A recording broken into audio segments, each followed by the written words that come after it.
Yo, how are y'all doing? It's time for the 3rd anniversary update. The 3 years we've been here went by in a blink of an eye, it seems like. So happy Annie to Nikke and to you all, the players. But enough of that, we're here to talk about Nayuta. So let's go over her kit and then we're gonna take a look at her performance and how she compares mostly against Crown, since Crown is the real contender here. And at last, I'll share my thoughts on her value at the end. So don't forget to like if you like, sub if you sub. Let's go. So let's go over her kit. First off, we have skill 1, Hypocrisy. At the start of battle, she gains Indomitability, which prevents her teammates from being killed. But this does not work against one-shot mechanics like failing the QTE or something, for example. The second part of her skill is when Memory Absorption is active. Now, Memory Absorption is a part of skill 2, which activates every 3 seconds for the entire battle. So that means that the effect in skill 1 is always active, which is good because it provides the entire team with 25% core damage, 30% of her attack as attack buff, and on top of that, she equally shares HP recovery, which is significant for the next part of her skill since she recovers 25% of her max HP, which is active when the memory absorption is in effect, which in essence just means that she heals the entire team constantly during the entire battle. The next part of skill 1 is related to her burst skill, because during her burst skill she switches weapons and starts doing charge attacks. So when she does a full charge attack after using her burst, she deals an extra 150% of her attack as damage. And lastly, we have an unconditional 380% of attack as damage. Now for skill 2, we got skill 2, Impermanence. First, we got Memory Absorption, as mentioned before, activating every 3 seconds, stacking up to 30 times. Each stack given 1.4% of hit rate, which means that after a minute and a half she has an extra 42% hit rate. And then you have additional effects that get activated based on the number of stacks. And so first off, if you have 2 or more stacks, she gains 15% attack. If you have 10 or more stacks, she gains an additional 20% attack damage. And lastly, at 30 stacks, she gains an additional 21% damage to core. So Nayuta's damage is going to be slightly more backloaded. And last but not least, we have the burst skill, Asceticism, which gives everybody a 35% attack damage for 15 seconds, which is actually going to be a permanent buff if you're using a cooldown reduction teammate, and especially so if it is Little Mermaid. She also deals 645% of final attack as damage, and during her burst she switches weapons, gains unlimited ammo, which is why ammo buffs are basically useless to her, and is unaffected by charge speed buffs, doing 275% of attack as damage with a 250% base full charge multiplier. This kit looks kind of stacked with mostly general buffs, which is good because the staple of a good support character is to be able to support many different teams with general buffs. So that's all for the skills, and now let's take a look at her performance. Alright, so as I said, we're mostly going to be looking at Crown. Now I did take a look a little bit at 8 here, just because she's a kind of a recent unit, but for the most part we're really only going to be talking about Crown versus Nayuta for each of these teams. Now this comparison here where it says team percent of control is going to be compared relatively to each control. So each one of these yellow boxes is the control for each of the different teams. For example, here we have Crown with Helm, and here we have Nayuta with Helm. So these two are going to be compared together, whereas this here is a different team with Crown Mast and Nayuta Mast. So these are compared differently as well. And so first off, we have the classic wind team with Crown, Helm, Little Mermaid, Asuka, and SBS here doing 4.7 billion damage. So this is going to be the control team with 100%. And then we have here the B3 Asuka, which she did 1,544,000,000 damage, whereas SBS did 1,261,000,000 damage. And the B2 here in this case, which is Crown, did 494 million damage. Now for the second team in this comparison, we got the same team, but Nayuta is here. And so the team damage was 4,305,000,000 damage, which is about 91% of the control group here. And so Asuka did 1,376,000,000 damage in this team, and SBS did 1,082 million damage, while Nayuta did 793 million damage, which is quite a bit, and it's quite a bit more than Crown. However, as you can see, the overall damage did decrease a little bit. That's because Crown's buffing abilities is just much higher than Nayuta's. Nayuta has the damage potential, but not the buffs that Crown provides. And so then moving on here to replacing Nayuta with Aid. Obviously, this is a weaker team. 3,570 million damage, about 75% of the control. And the individual damages are also a little bit lower. However, the differences between these are not as extreme as you would think they are, given that Nayuta is a anniversary pilgrim unit, that the buffing ability is not as high as you would think it is. And of course, 8 doing only 239 million damage here, which is lower than both of them. So then moving on, we have Crown, Little Mermaid, Asuka, SBS, and Mast. So of course, Mast bursts every third burst. Now the overall damage was 4,675 million damage, which is again the control group, and then individually they did 1.5 billion and 1.3 billion, and Crown did 469 million damage here. So then when you replace Nayuta in this team, you get a little bit lower damage, about 95% of the original, and of course individually you get lower damage as well. Of course, Nayuta doing 650 million damage, which is more than Crown. And then last, for the wind comparison, we got the Naga Crown and Nayuta Naga, which overall Nayuta did 81% of the control damage, and Nayuta doing about the same damage here as well. Now moving on, we have the Iron team, which is Rappi, Red Hood, and Red Hood, with the standard Helm, Crown, Little Mermaid, doing roughly 4,638 million damage, and individually Rappi did 1.9 billion and Red Hood did 935 million damage. And so when you compare these two teams, Nayuta's still doing a lot more damage than Crown. However, the individual damages of Rappi and Red Hood drops quite a bit. Overall, the damage dropping about 330 million damage, about 92% of the original. And lastly, you have the Aid replacement here, and she ends up doing about 76% of the original. But then looking at the individual damages again, like from the previous example here, you can see that these are not as far apart as you would expect them to be. So most of the damage discrepancy between the Nayuta and Aid teams are actually from their individual damages. And then moving on, we have the Mast and Crown team, which did 4,549 million damage. And when you replace Crown with Nayuta, she ends up doing 94% of that at 4,284 million. And then last, for the Iron team, you have the Naga team, which is one of the most significant drop-offs between Crown and Nayuta. Nayuta team coming at 3,745 million damage, as opposed to the 4,930 million damage from Crown, which is about 75% of the original. And then the individual damage differences are also quite significant.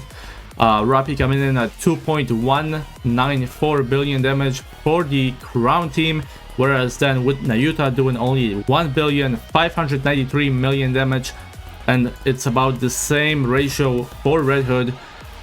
Still, the damage from Nayuta is a little bit higher. However, Crown is not that far behind. So overall, you can see that Nayuta is not quite up to par with Crown, and especially so when you consider the individual damages. And then moving on to the Cindy team. Now this might not be the ideal team that is meant for Nayuta. However, I decided to test it anyway, just because Crown is good here. I thought maybe we could replace Marie, maybe. So maybe we can put Nayuta here. However, something that is surprising a little bit is when you replace Crown with Nayuta, the team damage actually goes up, and individually the numbers a little bit less than Crown's damage. However, overall the damage is higher due to Nayuta's own personal damage at 535 million, which ended up being quite possibly the best choice for the Cindy team. However, moving on to the Shotgun team. The Shotgun team doesn't really have a dedicated B2 unit. You have Leona, you have Blanc, you have Naga, right? You have even Grave that you can use, and they all kind of switch out depending what the scenario is. There isn't really a best in slot for all scenarios for the Shotgun team. And as you can see here, when I tried Nayuta in this team, she was actually quite a significant improvement to the Leona team, coming in at 122% of the original. and individual damage is actually increasing in the single case. So overall, you can see that Nayuta is actually doing quite a bit of damage herself and is out damaging basically any other B2 in the game. However, her own buffs to the team are not as significant as Crown, and so what that means is that she is not as valuable as Crown outside of being in an elemental advantage, because a lot of Nayuta's value comes from her own damage. As you can see here, a lot of these teams that are only coming in close in the damages because of Nayuta's personal damage. And so if you put Nayuta on a team where she has the elemental advantage, she could take advantage of that damage even more. But if you put her against an enemy that is, let's say, iron weak, she is not going to have that advantage, and her buffs are not going to be as significant as Crown. Whereas Crown, she has a lot of utility, a lot of buffs that are not dependent on whether she is facing a iron weak enemy, and so Crown's value does not change based on the element that she is facing. And so this difference between Nayuta and Crown is further demonstrated when you look at the battle against Kraken, for example. So here you have Kraken doing its first charge. See, we took no damage here because Crown had invulnerability. And so then you go and take a look at the second charge here. Same thing, no damage. And then right here you go and take a look at the third charge, which is the significant one in the difference between Nayuta and Crown. See, here Crown again tanks it, 0 damage. Now the fourth one is where you gotta cover a little bit with Crown because of how the timing works out. However, if you just wanted to go on her and not attack, to stack those 19 stacks and wait for the 20th stack to gain invulnerability again, you could do that and you're not missing much because Crown isn't really doing that much damage, right? So it's not that big of a deal. And of course, you go at the end, everybody survives, nothing happens. We nearly clear the entire thing. And we end up doing 5,360,000,000 damage. Whereas with Nayuta here, you have to not cover for the first charge. You take a little bit of damage, not significant because it's only a level 3 right now. Then we're moving on to the second charge here, and for this one we're also not going to cover because we need that cover HP for the third and fourth charges. So here we take a little bit more significant damage because now we're up to level 5. But then if you move forward and look at the third charge right here, you actually have to pay attention to the tentacles in the back so that they do not shoot you while you're moving up to this charge, because you're gonna need all the HP that you have here, and you cannot cover because you need that cover HP for the fourth charge. So here I need to destroy these tentacles. I'm getting hit by these lasers right here, which I need to take cover from so I do not take a damage. And now I'm hoping here that SBS gets healed in time a little bit, because this much is too much. She gets healed, boom. Everybody's almost dead. And this is also RNG because if, for example, Helm ends up being in cover due to her recharging, the run is over because she's gonna die due to that attack. Nayuta really makes this much harder than it is with Crown. And then lastly, we're moving up to the fourth charge of the battle and the last one. And here you're gonna have to cover because your units do not have that much HP to tank this last hit. So as you just saw, all the HP from the cover just went out. So if your cover is not full HP at this point, your unit is going to die here. That's why we need to avoid them being hit beforehand. And so again, this just goes to show that Crown is just way easier to play, way more consistent. The extra damage from Nayuta ends up not really making a difference here.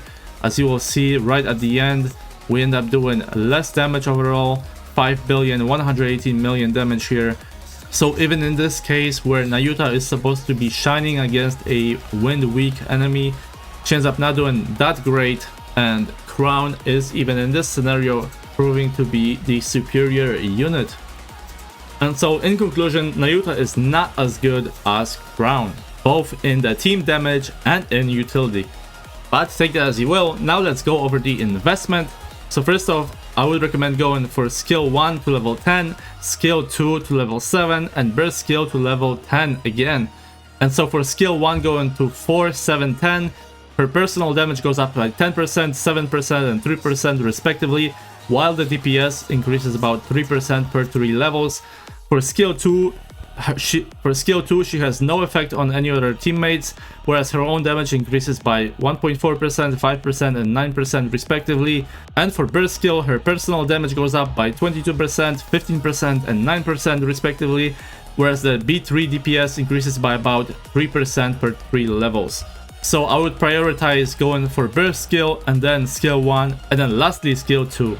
Now for the overload lines, there isn't many choices that you want, because you don't want any ammo, you don't want any charge speed because she is unaffected by charge buffs. So what's left is elemental damage, attack percent, and then lastly I would recommend going for a hit rate. But really the last line could be anything, it isn't all that significant.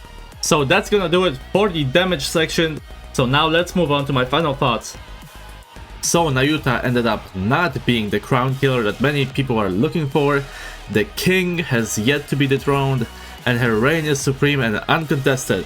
That is not to say that Nayuta is bad though, and I would say that she is the second best B2 in the game. While I do expect her to be included in the meta going forward, I don't think she is going to be matching the universality in the use like Crown has. But all in all, I would place her in between the triple S and the double S tier, ultimately landing at the lower end of the triple S for me. Now the big question is she a must pull? I would say that she is if you do not have Crown, otherwise not really. Unless you care about the solar rate, then she is definitely a must pull and you should pull her. And if you're newer to the game, don't forget that this is a 1% banner, so use your golden tickets rather than pulling for her so you do not get screwed over. But that is gonna do it for this one. Stay tuned for Chime review soon and Liberalio review next week. Like, comment and subscribe, and I'll see you in the next one.